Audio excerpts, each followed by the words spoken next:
So students, पहले हम लोगों ने कॉन्सेप्ट कवर किए हैं। इसमें हम कवर करेंगे प्रोडक्शन पॉसिबिलिटी का।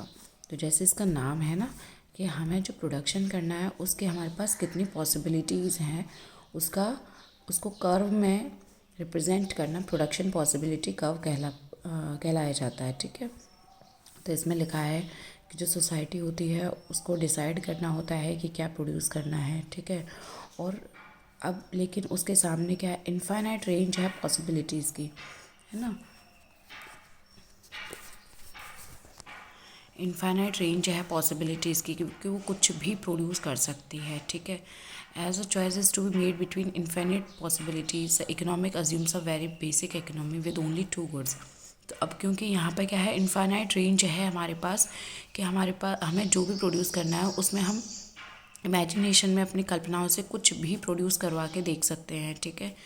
लेकिन हम यहाँ पे जब बात करेंगे इस बीबीसी का रुकी, तो यहाँ पे हम बेसिक इकोनॉमी का एक क्राइटेरिया लेके चलते हैं। अज्यूम करते हैं कि सिर्फ हम दो गुड्स ही प्रोड्यूस कर रहे होंगे। इसमें एक है गन्स और एक है बटर।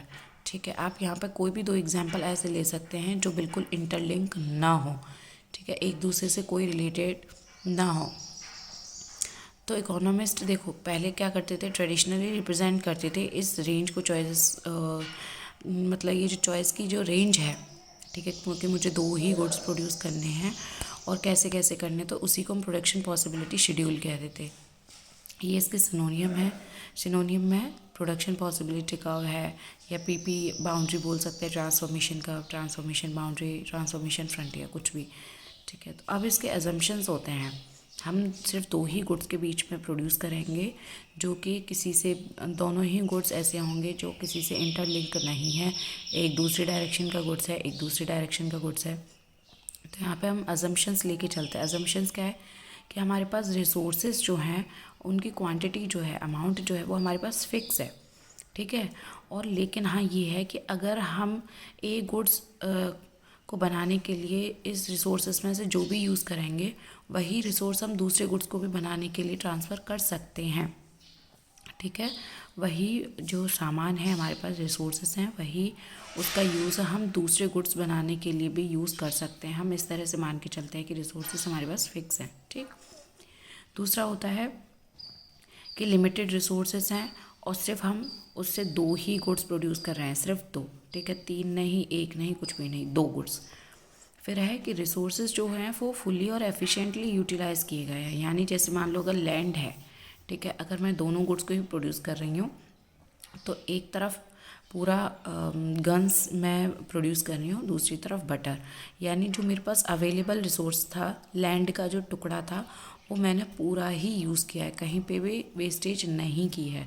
तो जो रिसोर्सेज हैं मेरे पास, अगर मशीन्स हैं, अगर 10 मशीन है तो मैं 10 मशीन का यूज़ कर रही हूँ। ठीक है। फुल्ली और एफिशिएंटली उनका यूज़ कर रही हूँ, अच्छे से यूज़ कर रही हूँ। ठीक है।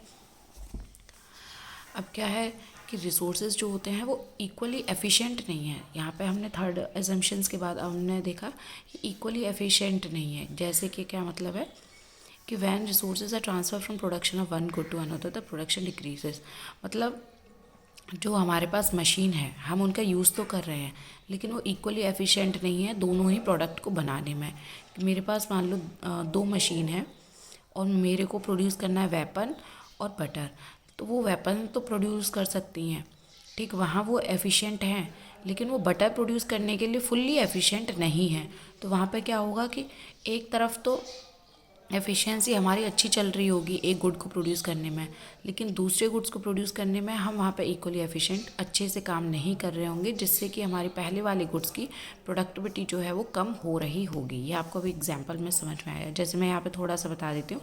जैसे बटर का हम जैसे जैसे उसको प्रोड्यूस करते जा रहे हैं तो हमारे यहाँ पर क्या हो रहा है, क्वान्टिटी जो है वो कम होती जा रही है गन्स की। ठीक है। जो प्रोडक्टिविटी है गन्स की वो डिक्रीज़ होती जा रही है, क्योंकि बटर में हम ज़्यादा टाइम दे रहे हैं,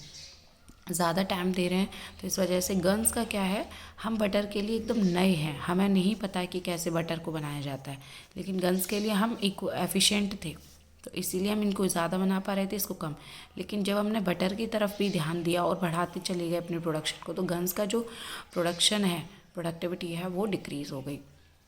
लेवल ऑफ टेक्नोलॉजी हम यहाँ पे अज्यूम करते हैं कि कांस्टेंट है, कि आज जो मैंने मशीन ख़रीदी है जिस टेक्नोलॉजी की वो आज है, हम मान के चलते हैं वही सेम टेक्नोलॉजी का कल भी यूज़ हो रहा होगा। ऐसा नहीं है कि कोई बहुत ज़्यादा एडवांस टेक्नोलॉजी आ गई और हमारी मशीन आउट ऑफ कह सकते हैं कि अब वो किसी काम की नहीं रहे, इस तरह का नहीं होगा। ठीक है, तो यहीं तक मैं कंप्लीट करूँगी इसको, क्योंकि ये एकदम कॉन्सेप्ट है इस टॉपिक का। ठीक है, अब यहाँ पर देखिए, ये पॉसिबिलिटीज़ है कि मेरे पास मशीन है और अब मैं उससे कुछ भी बना सकती हूँ। ठीक, कुछ भी बना सकती हूँ, लेकिन मैंने दो गुड्स को ही चूज़ किया, गन और बटर। अब पॉसिबिलिटी क्या है, A B C D E F G, इस तरह से पॉसिबिलिटीज़ हैं। पॉसिबिलिटीज़ में गन पहले हम प्रोड्यूस कर रहे थे 21, बटर कितना हो गया 0, क्योंकि हमने सारे रिसोर्सेज कहाँ खर्च कर दिए, गन पर। ठीक है, फिर हमने गन्स का जो प्रोडक्शन है वो डिक्रीज़ हुआ, बटर का क्योंकि हमने एक किया तो गन्स का डिक्रीज़ हो गया। अब यहाँ पे प्रोडक्शन जो है वो टोटल अभी भी 21 है, लेकिन अब क्या हो रहा है कि जैसे जैसे गन्स का जो प्रोडक्शन है वो प्रोडक्टिविटी कम हो रही है, वैसे ही वैसे बटर की बढ़ भी रही है। हाँ, लेकिन क्योंकि अभी हम मान के चले, हमारा चौथा अजम्पशन क्या कह रहा था कि हम इक्वली एफिशिएंट नहीं, तो हम बटर को बना तो रहे हैं लेकिन अभी हम उसमें बहुत अच्छे से काम नहीं कर पा रहे हैं। और जब आप किसी चीज़ के लिए नए होते हो तो आप उसमें टाइम देते हो। ठीक है, आपको जैसे मान लो मैं कॉमर्स पढ़ाती हूँ, तो अगर मैं साइंस पढ़ाऊँगी तो मुझे साइंस में एक्स्ट्रा एफर्ट्स डालने होंगे, वहीं मेरी जो कॉमर्स की प्रोडक्टिविटी है वो कम होती रहेगी। ठीक है, तो इसीलिए आप लोग ये चीज़ देखोगे कि 18 और 2 यहाँ पे जो कॉम्बिनेशन हुआ है वो 20 का हुआ है, ना कि 21 का। शुरू में 21 का हो रहा था लेकिन अब 20 का। क्यों? क्योंकि अब आपका टाइम जो हो सकता है वो बटर में ज़्यादा लग रहा हो गन्स के अकॉर्डिंग। ठीक है, तो वहाँ पे आपका जो टाइम है थोड़ा वो वेस्ट भी हो रहा होगा, बिल्कुल, क्योंकि आप बटर बना रहे हो। ठीक है, तो यही सेम चीज़ है इसमें, 15, 11, 16 और यहाँ पे क्या हुआ कि जब हमने बटर का फुल प्रोडक्शन यूज़ करना कर दिया है, सारे रिसोर्सेज बटर में हमने दे दिए, तो गन्स का प्रोडक्शन कैसा हो गया, उसकी प्रोडक्टिविटी 0। ये होता है marginal opportunity cost. Marginal opportunity क्या कॉस्ट क्या होता है बेटा? मार्जिनल अपॉर्चुनिटी कॉस्ट होता है कि जब नंबर ऑफ़ यूनिट्स हमारी कितनी सेक्रीफाइस हो रही हैं एक यूनिट की, ताकि हमें दूसरे जो गुड है उसकी यूनिट एक हम बढ़ा सकें। मतलब कितनी यूनिट्स हम सेक्रीफाइस कर रहे हैं एक यूनिट की, जिससे कि हम एक एडिशनल यूनिट जो है वो दूसरे कमोडिटी की बढ़ा सकें, उसी को मार्जिनल अपॉर्चुनिटी कॉस्ट कहते हैं। जैसे इसमें है कि बटर की एक हमने एडिशनल क्वांटिटी इसकी यूनिट बढ़ाने के लिए हम इसका कितना सेक्रीफाइस कर रहे हैं। पहले एक का सेक्रीफाइस किया, फिर 2 का, फिर 3 का, फिर 4 का, फिर 5 का, 6 का। ठीक है, तो आप इसकी यूनिट्स कितनी सेक्रीफाइस करनी पड़ रही हैं दूसरे गुड्स की सिर्फ एक ही एडिशनल यूनिट को बढ़ाने के लिए। ठीक है, तो वो मार्जिनल अपॉर्चुनिटी कॉस्ट हो जाता है। तो आप लोग यहाँ पे देख पाओगे कि देखो अभी 21 था, सारे रिसोर्सेज बटर में यूज़ कोई नहीं हुआ, सारे रिसोर्सेज गन्स में यूज़ हो गए, तो मार्जिनल अपॉर्चुनिटी कॉस्ट कुछ नहीं हुआ। और ये मार्जिनल अपॉर्चुनिटी कॉस्ट कभी भी मार्जिनल की बात होती है ना बेटा, तो ये हमेशा डिफरेंस शो करता है। ठीक है, तो यहाँ पे आप 0 से तो किसी चीज़ का कंपेयर करोगे नहीं, ऊपर तो कुछ है नहीं इसके, इसीलिए हम इसको नील रखते हैं। ठीक है, 0 भी नहीं, नील रखते हैं, क्योंकि हमें कंपैरिजन के लिए कुछ है नहीं।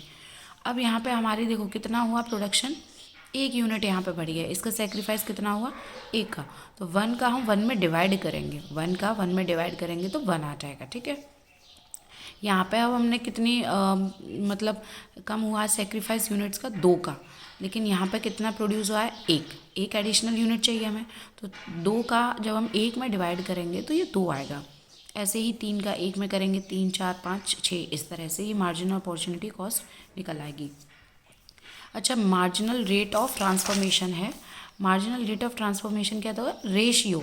ठीक, ये जो रेशियो आप यहाँ पे गन्स और बटर के बीच में जो सेक्रीफाइस और गेन की प्रोसेस चल रही थी, इसी रेशियो को हम बोलते हैं मार्जिनल रेट ऑफ ट्रांसफॉर्मेशन, कि दोनों में कितना चेंज आ रहा था, ट्रांसफॉर्मेशन कितना हो रहा था, चेंजेस कितने हो रहे थे। तो इसकी एक यूनिट कम हुई, इसकी एक बढ़ गई, तो 1:1 का रेशियो हो गया, 1 गन रेशियो 1 बटर। ठीक, दूसरे में क्या हुआ कि यहाँ पर 2 यूनिट इसकी कम हो गई, यहाँ पर 1 बढ़ गई, तो 2 गन्स रेशियो 1 बटर। ठीक है, ऐसे ही पूरा है। MRT का हमेशा ध्यान रखिएगा, रेशियो होता है, MOC की जब हम बात करते हैं तो डिवाइड किया जाता है, वो जो डिफरेंस होता है उनका डिवाइड करके जब MOC निकलता है, और जो रेशियो होता है वो MRT की बात करता है। अब ये ग्राफ है यहाँ पे कि देखो नीचे हम अपने बटर का वो रखेंगे प्रोडक्शन, और इधर साइड से गन्स का रखेंगे। आप लोगों ने ढंग से नोट्स में नहीं देखा, यहाँ गन भी लिखा हुआ है, ठीक है। तो ज़ीरो, जैसे जैसे हम बटर को बढ़ाते जा रहे हैं उसकी प्रोडक्शन, वहाँ पे यहाँ पे क्या हो रहा है, कम हो रहा है। देखिए पहले हम लोगों ने गन्स का किया 21, 20, 18, 15, यहाँ हम कम होते गए। तो हम लोगों ने 3 का गैप रख लिया, 3, 6, 9, 12, 15, 3 का गैप से हमने यहाँ पे डिफ़ाइन कर दिए हैं, मतलब दिखा दिए हैं, ठीक है, प्रोडक्शन यूनिट्स का। और यहाँ पे हमने 1 का चेंज रखा है, 1, 2, 3, 4, 5, 6। तो इसमें जिसमें गेन हो रहा है उसको हम नीचे रखेंगे, जिसमें कम हो रहा है उसको हम ऊपर रखेंगे, ठीक। अब यहाँ पर जब मैंने गन्स का मैं प्रोडक्शन कर रही थी तो वहाँ पे कितना था, गन का प्रोडक्शन 0, वो 21 था, वहीं बटर का कितना था, 0। तो बटर का तो हम यहाँ 0 रखेंगे, ये वाला पॉइंट, और गन का कितना था, 21। तो ये पॉइंट यहाँ पे आप लगा दोगे, ठीक है। उसके बाद जब बी पॉसिबिलिटी हमारी क्या कहती है कि गन जो है वो 20 प्रोडक्शन कर रहे थे यूनिट, और बटर की कितनी हो गई थी, 1। तो यहाँ पर देखो बटर की कितनी हुई है, 1, ये लाइन गई है ऊपर, और यहाँ पे 21 से थोड़ा सा नीचे क्या होगा, 20। तो यहाँ पे हम इस पॉइंट को मिला के ये एक पॉइंट बन जाएगा, ठीक है।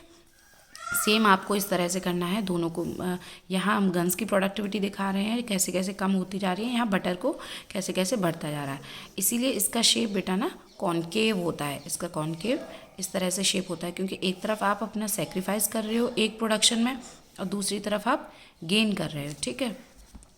यहाँ पे मैंने ये लिखा है कि अगर इकोनॉमी यूज़ करती है सारे रिसोर्सेज को सिर्फ गन बनाने के लिए, और गन की कितनी मैक्सिमम यूनिट्स बन पा रही हैं, 21, ठीक है। इसीलिए जो प्रोडक्शन हो रहा है बटर का वो 0 हो रहा है, ठीक। पहली यही सिचुएशन है, यही मैंने डिस्क्राइब किया, ये एक्चुअली इस ग्राफ की ही रिप्रेजेंटेशन है, इस ग्राफ को ही एक्सप्लेन किया गया है।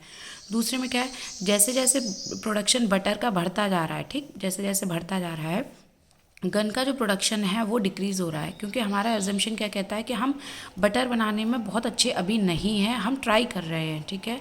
बिकॉज रिसोर्सेज हमारे पास कैसे नहीं है, इक्वली एफिशिएंट नहीं है। हम जितने अच्छे से गन बना पाते हैं उतने अच्छे से हम बटर में प्रोडक्शन नहीं कर पा रहे हैं, ठीक है। फिर लास्ट में क्या होता है, if all resources are used for butter, जब यहाँ पे स्टार्टिंग में जब हमारे गन्स को पूरा दे रहे थे तो बटर का 0 रहा था। अब बटर को हमने जब सारे रिसोर्सेज दे दिए तो ये कितना हो जाएगा, 0। इसीलिए एंडिंग पॉइंट इसका 6 पे आ रहा है, ठीक है। मैक्सिमम 6 यूनिट हम बटर की प्रोड्यूस कर सकते हैं।